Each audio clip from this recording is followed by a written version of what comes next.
let's address another set. We've got with us Anish Shah, the MD and CEO at M&M, joining in on the show. Anish, hi. Great to have you on ET Now. And firstly, festival greetings. Wish everyone at M&M a very happy and prosperous Diwali from all of us.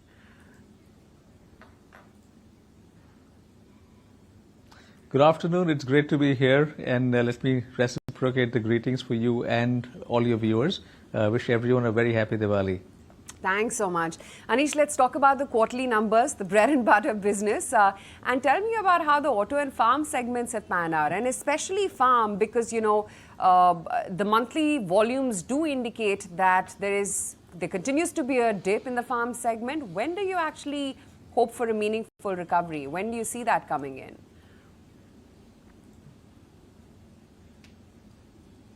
So first, the auto segment has been going great guns. Profits are up 2x for the auto sector.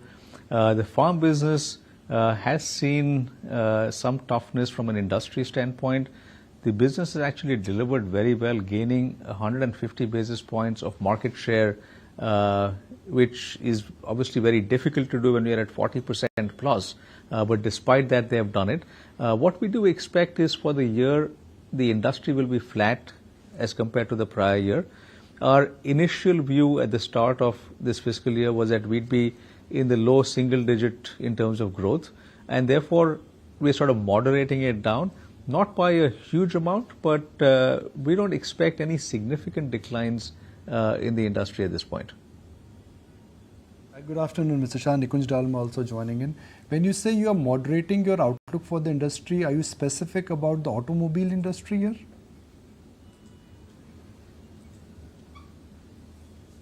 Nikunj, thanks for clarifying. This was specifically in response to the question on the farm industry. So the farm industry or the tractor industry, we expect that to stay flat versus the prior year. The auto industry is growing well, and for us, it's really not a question of industry growth. It's about the demand, because the demand on all our models continues to be very high. Our order book still is at 286,000 units. And that has stayed at that level despite us being very close to doubling capacity. So we are just continuing to see a very strong inflow of orders, and therefore for us it's how fast can we ramp up capacity even further than where we are today, and thereby continue to bring our wait times down. Your read so far of the festival season, because what we have with us is the data which auto companies share with us on a monthly basis, but that is the wholesale data. The on-ground reality, at least in small towns, is that inventory pile-up is happening. The on-ground reality is that there is a bit of a churn and a bit of a struggle in small towns.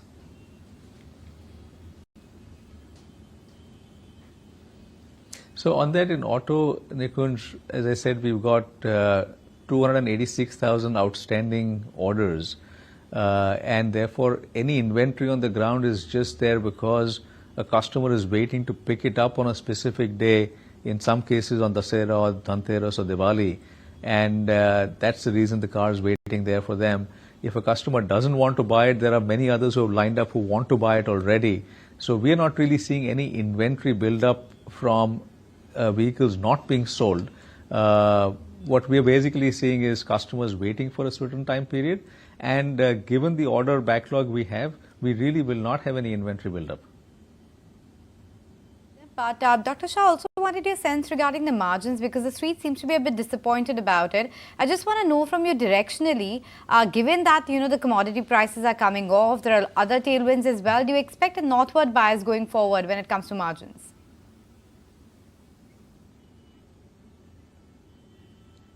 So margins have gone up in the auto business by 200 basis points. In the farm business, they've come down slightly versus the last quarter, and that's because typically Q1 is a peak quarter. Q2 in this year did not have the festival season as part of Q2, and therefore with lower volumes, the operating leverage will take margins down. Those will be recovered, and on balance, we do see a positive trajectory to them. There will continue to be certain seasonality factors, certain one-offs that come in, but the secular trend is going to be positive. for Mahindra and Mahindra in last 3 years. Reallocation of capital, focus on profitable businesses, scale them up, and then you've hit out of the park literally when it comes to your SUV new launches. So large part of the operating leverage benefits and capital allocation benefits have kicked in. So what happens next now? I mean, do you think large part of the recovery and the repair and the margin expansion has already happened?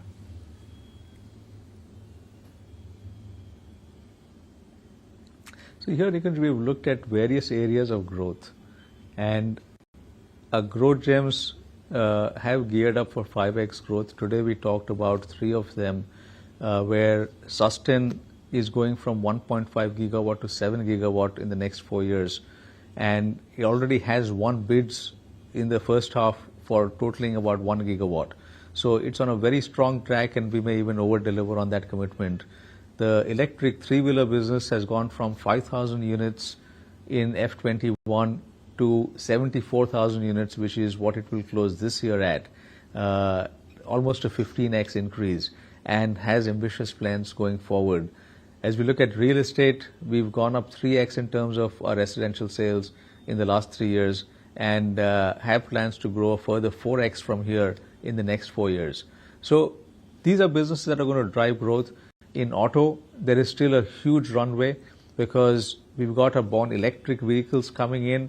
We have the new 5-door Thar that's going to come in, as well as a new Bolero. And these are models that are exciting models and will continue to generate the kind of demand we've seen. So we are on the path of continuing to increase capacity in auto. We will continue to see operating leverage. On the farm side, farm machinery is a segment of significant growth, and we will look at international as a key driver there as well. So we've got a lot of levers, and for us the key is to make sure that we continue to execute very well. But you know, Anish, we are coming on the back of huge outperformance in your stock, and I'm sorry to correlate it to the way your stock prices move, but I mean last year alone you jumped up about 50% of the stock. Year to date, you've already jumped up 22%. We're sitting at 1600 plus per share on the stock price. Where is the next big alpha generation going to come in from? Is it going to be SUVs? Is it going to be exports, doing more of the same? You know, where do you think the next big leg of the up move will come in from for your business?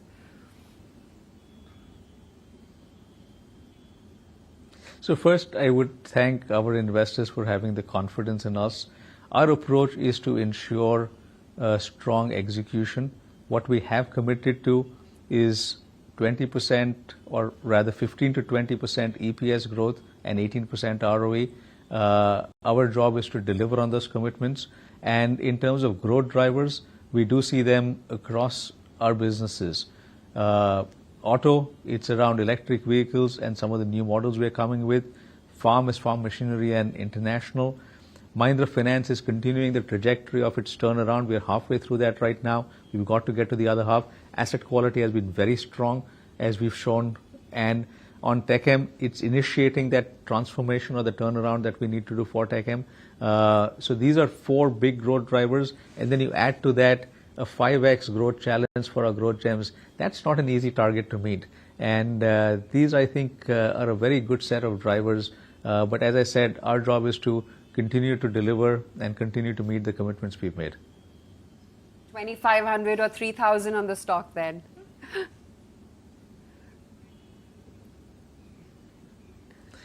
As I said, our job is to deliver what we have to do. The rest is left to the investors and the market. I actually track the IT sector closely, so I'm quite intrigued by the comment you made in the press conference, Mr. Shah, that Tech Mahindra will take almost 3 years to turn around, because Street was hoping that once Mohit comes on board, there would be a quicker turnaround, but realistically, 3 years is the timeline we should look for?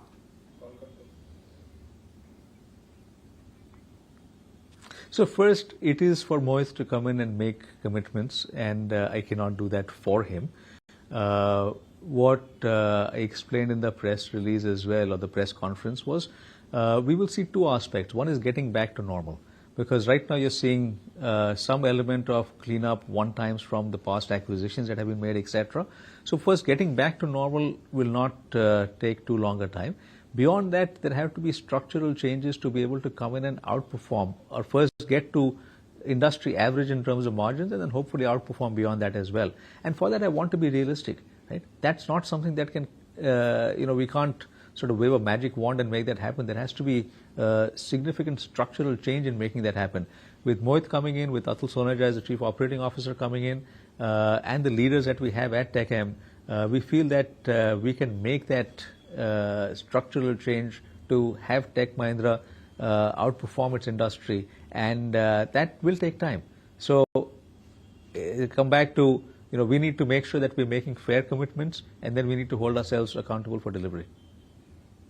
Mahindra Financials to turn around. It's got one of the best franchises, one of the best access to capital market. The Mahindra brand, access to low cost is something which others struggle for. You don't have that challenge. But the turnaround has just been prolonged.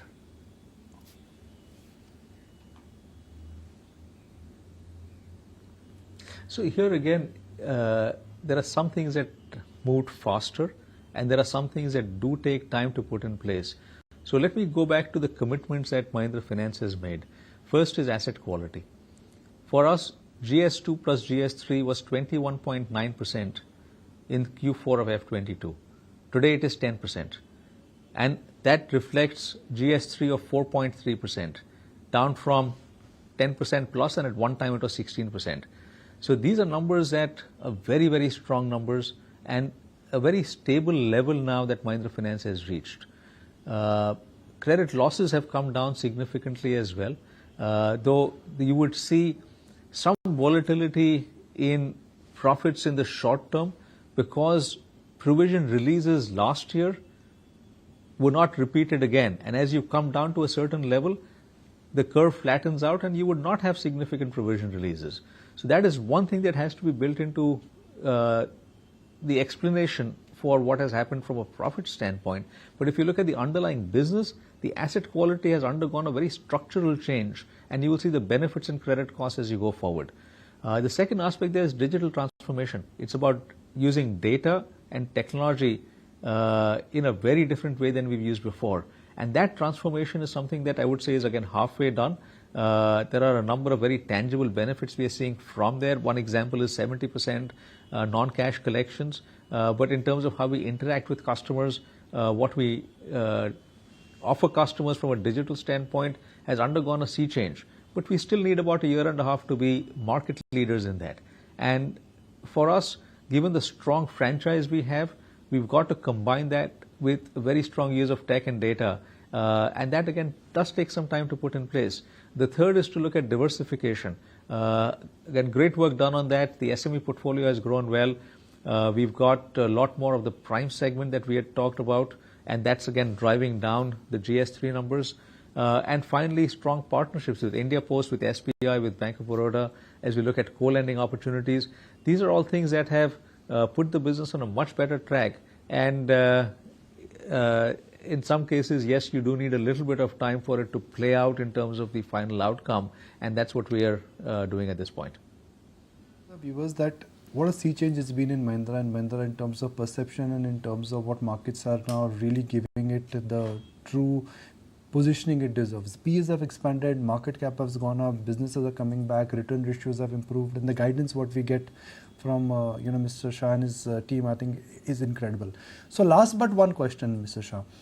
You raised money in your EV portfolio because you wanted to set a benchmark, and then the second capital raise was done even at higher level.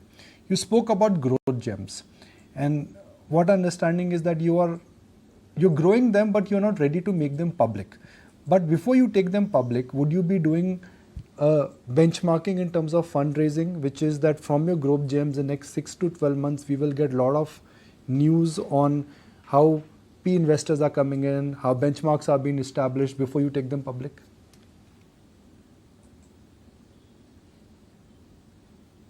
So the answer to that is yes, we will look at benchmarks. We do want to take our growth gems public as well at the right time, because we need to get them to develop to a certain level of scale. Our approach has been to partner with marquee investors who can add value for us.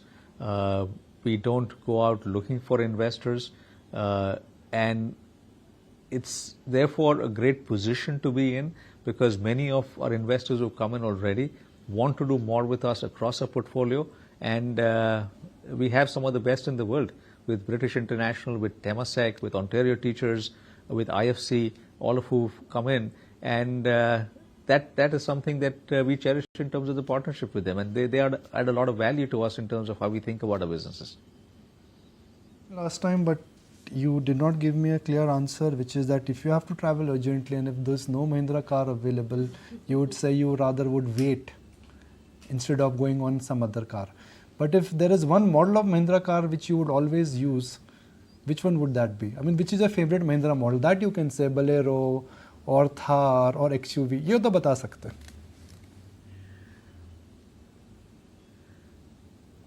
So again, you're asking me, Nikunj, to choose between children as to who's the favorite child, right? That doesn't happen, right? You can't say I like my right hand better than my left hand.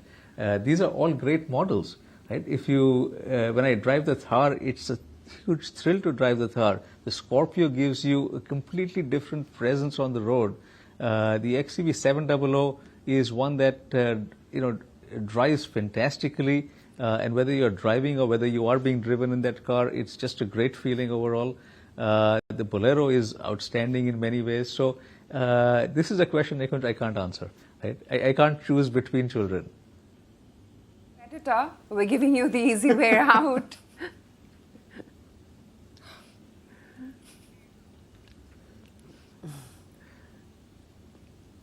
Yes, can you repeat that? I didn't quite catch that. No, I said so that let's stick by the first option that Nikunj gave you. If there was no M&M car available, since you can't choose your favorite amongst your children, choose another one.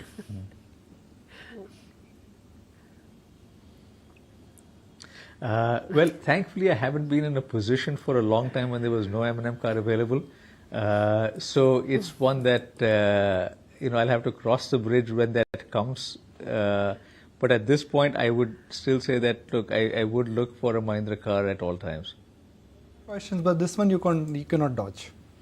15th evening, would you be at Wankhede Stadium for the first inning, for the full match, or just for Team India bat?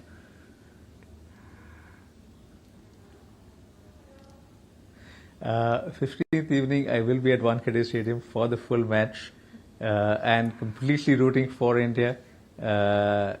Would love to see India have a resounding victory and then go on to the finals and win there as well. So before we wrap, how about we say it all? Jeetega bhai jeetega.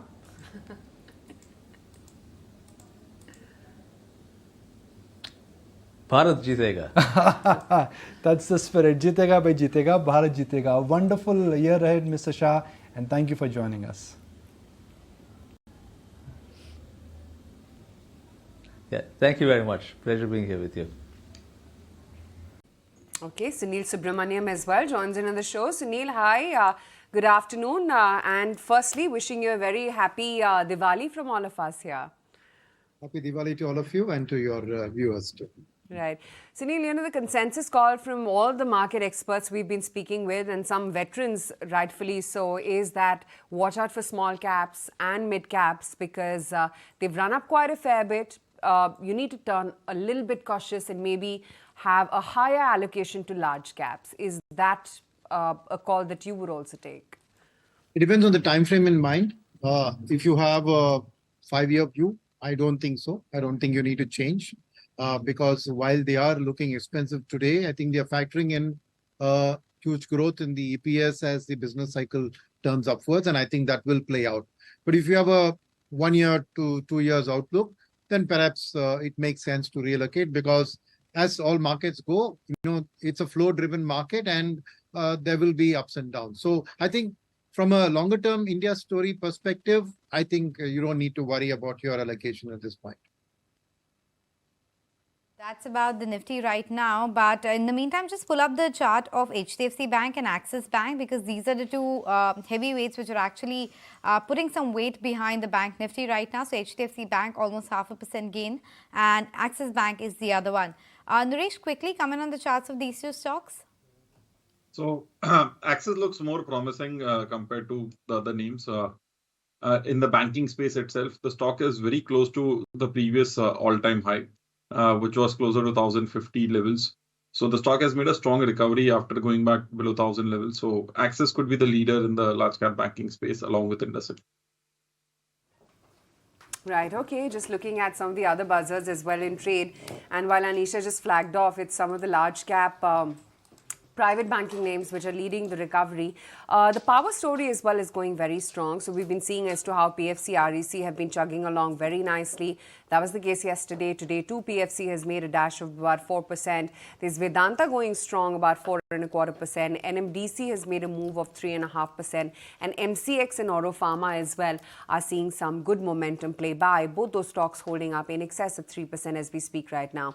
Sunil, what are the big tactical calls now for the somewhat ahead? You know, many say that it's EMS, manufacturing, real estate, and private banks which are yet to make a comeback. Would you go with any of these themes?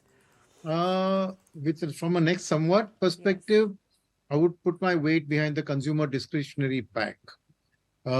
Because manufacturing, while the numbers will begin to look good, a lot of the good news is in the price. So if you're looking from somewhat to somewhat, right, I would expect a reallocation of capital away from the manufacturing space into the consumer discretionary space, because that space has not seen as much capital inflow because of the whole focus around manufacturing. So I think some amount of reversion in there will happen, and probably over somewhat to somewhat, I would place my bets on consumer discretionary as showing a better growth from the current levels than manufacturing. In the meantime, let's take a look at some of the other broad-based names which are actually perking up. Captain Point is up 8%, Global Health is up 8%, Vijaya Diagnostic, Action Construction, Honasa Consumer is actually now up around 6%, MCX post their con call is higher by 6%, CDSL, and the list is really long. A lot of these stocks actually doing okay. It's Senco, which is down 5%, Z Entertainment, Concord Biotech, and then United Spirits too, languishing in the red. Sunil, of course, we also got that SIP data just like yesterday, right? That another 17,000 figure coming in. Looks like that the flow of SIP is not ebbing, and it continues to tilt towards, broad-based themes when it comes to the sectors as well. I was looking at a breakup of the SIP book, of 17,000 crores, and I saw that 30% of it is in mid and small cap funds. Another 30% is in multi-cap funds. So what this means is that it gives a lot of buying power in the small cap and mid cap space to fund managers. Hence, I would say that the buying in the small and mid caps of good quality stocks would actually go up. So actually it augurs well. The second reason why the SIP book is consistently going up is because naturally retail investors do look at past returns, and the better returns on small and mid cap has driven them to this. The good point is that the distribution community, the mutual fund MFDs, are actually shifting lump sum allocations into SIP because they are conscious of the fact that valuations are quite high, and you stagger it over the period of the next 1 year at least. It should give you a good rupee cost averaging. So I would compliment the distribution community on this breakout, and this is what is ultimately going to give support to the small cap and mid cap space despite valuations being high, because good quality small caps and mid caps can still get buying power and rise even higher over the next year. Right.